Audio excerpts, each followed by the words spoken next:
Hello, this is Chris Evans, and this is my momentum principle reassessment from last Wednesday, I believe. Alright, so the problem talks about an object that's moving northward at 15 meters per second. I mean, the problem's on the email and stuff, but anyway, so, sorry, I drew the drawing at first before I just messed up something, but anyway, so I drew some kind of a diagram here. Like, we have the object here that's moving 15 meters per second northward, and then it says an object X on it, right here, going, not sure does it, if it gives us the, yeah, X on it for 4 seconds, we know that, and it's a 15 Newton force.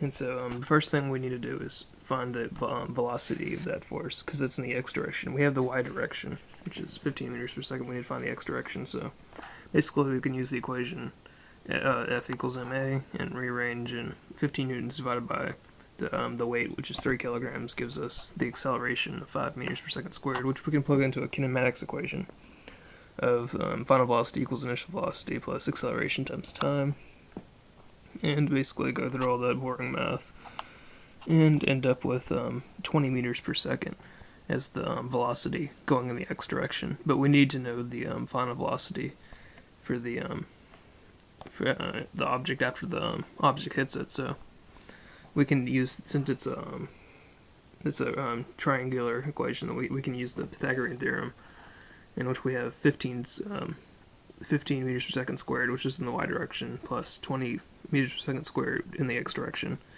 and then take the square root of that, and basically we get the final velocity to be 25 meters per second.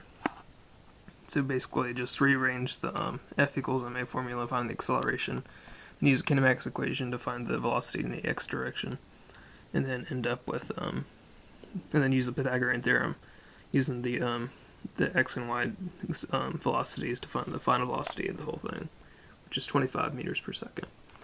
Okay, and the second part of the problem wants us to find the change in momentum, and we know that momentum equals mass times velocity. So we have the initial momentum equals, well, the mass is going to be the same for both. The masses are going to change, which is 3.0. The initial is 15 meters per second. We know that was the initial velocity, and which we get 45 newtons per meter.